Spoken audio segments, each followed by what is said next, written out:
Breaking news this morning, police are working a death investigation on Rock Creek Drive. There were two teens fishing, and I'm going to turn this around and show you. Those teens said that they saw the kayak tip over just about 50 feet off of the bank. Chose this particular location to show you guys what the roads look like without actually being in the roads. Right now I'm here on Broadway. As you can see, tons of people. Roger Pennington left his land here in Butler County on May 2nd. The building you see behind me is still there. When he got back on May 10th, the building, though, gone. This is the billboard that I'm talking about here on Russellville Road. Now, if you've seen it, you've seen that there's a face on it, and that face is Becky Grice. This place is huge. This is just a small portion of Fanfare X, and you have meet and greets, you have intimate small performances, and this is all for the fans. So what that means for this shelter, as you can see, this shelter is temporarily closed. Hey, where are you guys from? From Germany. From Germany all the way across the pond. How do you like CMA-Fest? Do you think 30 days is enough for Mr. Boucher? No, I just don't think it'll be a deterrent to either. Many questions surround the shooting incident that occurred between two juveniles on Moonlight Avenue on Sunday night. I spoke with neighbors and the resident of the home where the incident took place to find out what exactly happened. How did a kid have a gun? A fairly quiet, quaint neighborhood. No, just real respectable neighbors around here. Nobody bothers anybody. Until as of late. It was just a bad sight last night. One teen is dead after a shooting Sunday night on Moonlight Avenue. There were tons of police cars running through here. On a casual Sunday of winter break, Tina Whittinghill's teenage son had friends over. One of those friends becoming a victim, the other a suspect. I didn't hear any bickering or arguing, and I was just a few feet from the room in my living room down the hallway, and I just heard the boom. A boom that she never anticipated was the sound of a gun. Then I don't really know why he pulled it out, but it went off. Witnesses say the teen who shot the gun fled from the scene. He just ran out the door. My neighbor's video has it of him running out, and I think he just freaked out. I really think it was an accident. Now police have caught the suspect and he's been taken into custody. To our knowledge, an accident. A tragic one. Tina is still visibly shaken from Sunday night's events. I did CPR on him till help got here. I tried. She believes this is just one of many unfortunate, avoidable instances involving a gun. Please keep them locked up so tragedies like this don't happen. I mean, this could have been prevented if someone hadn't allowed a kid to get their hands on a gun. Now, officials are not releasing the identity of the suspect or the victim because they are juveniles. The suspect, though, has been taken into custody and is being charged with manslaughter second degree and tampering with physical evidence. Reporting from the Bowling Green Police Department, Kelly Dean, 13 News. A chaotic scene shown here around the bus and even described in the police report. I thought it would just be a normal bus ride, but it wasn't. At Pasco Boulevard in Cave Springs, the beginning of the video shows a stopped bus with kids inside. Prior to this, officials say the driver was having issues controlling loudness and behavior. It got worse because she kept skipping stops and kids were getting mad and starting to cry. The driver told officers she stopped the bus and ordered for absolute silence. And when the children disregarded her, she wouldn't let anyone off the bus. I said, "Mom, get me off this bus right now.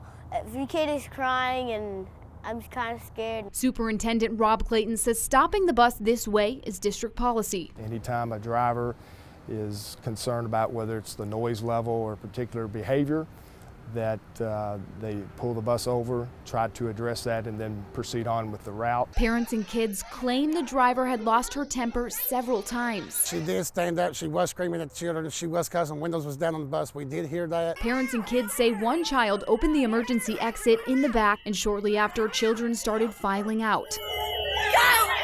Understand that they aren't supposed to get off of a bus in a case of emergency. But when I get a call from my son saying he's being held hostage, I was grateful for the kid that opened the back hatch and was brave enough to jump out and run. School officials assure at this time it was not a hostage situation after viewing the bus surveillance footage. At this point, after reviewing the video, it's more about her inability to have effectively de-escalated the situation. Several parents we spoke to Monday are still feeling uneasy about what unfolded. You have a bus full of kids that are all saying the same thing and they're all telling the same lie. I don't think so. The school district says the bus surveillance does not indicate the driver had cursed or hurt any of the kids. If we find that the bus driver did not follow appropriate protocol and district policy, state law, then certainly we would take action. At this time, the substitute driver is still employed. Reporting in Warren County, Kelly Dean, 13 News.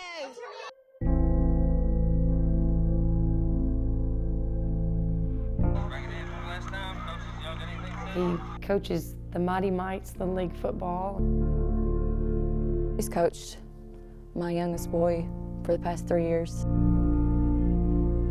He has the patience of a saint. Father, front runner, fighter. Good job! You look great. Who Joey Moon was before November 17th. And who he still is now. Let's walk to the hall. Let's walk straight. The Saturday before Thanksgiving, Joey Moon crashed on an ATV. Found him laying there, and the four-wheeler was probably about 40 feet away from him. Unresponsive, Joey was flown to Louisville. His family left anxious and uneasy about the state of their dad, husband, their friend. Had him hooked up on a ventilator. They wasn't giving us much hope for him. We sat there just not knowing. After several days on a ventilator, Joey opened his eyes. A moment of light quickly turned to dark. He didn't recognize anybody. It was just a blank stare. But this fighter just needed a few more days. Come on, reach. There you go. There it was. And that's when he suddenly started making miraculous progress. Good job. You look great. He told me he loved me yesterday, and he's doing good. I mean, the physical therapist amazed. 12 days after a dramatic brain injury. Hey, Joey, walk towards me.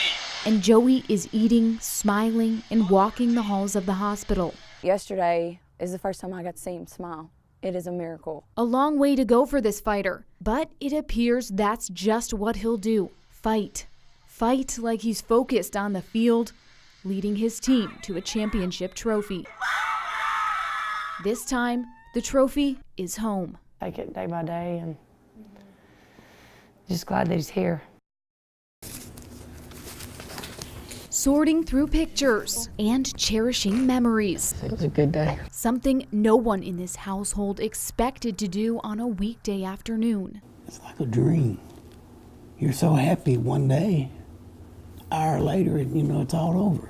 So I don't understand how that happened so quick. Amy Eccles was coming back from dinner when a car going the opposite direction on 65 struck Eccles head on. Just enough time to see her before the ambulance pulled off. I was able, to go in and just tell her that I loved her. Eccles later died that evening at Vanderbilt Hospital. My mother, she's a person that'll never be replaced.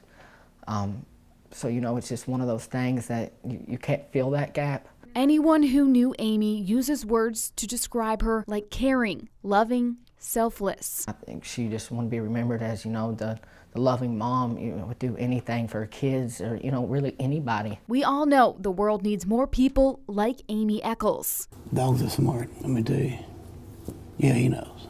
So the fact that she's been taken just doesn't seem fair. Someone, took my mother away, but, you just can't, put blame. You don't know what may have been happening with that other driver. This unforeseen tragedy isn't the only thing looming over this close-knit family.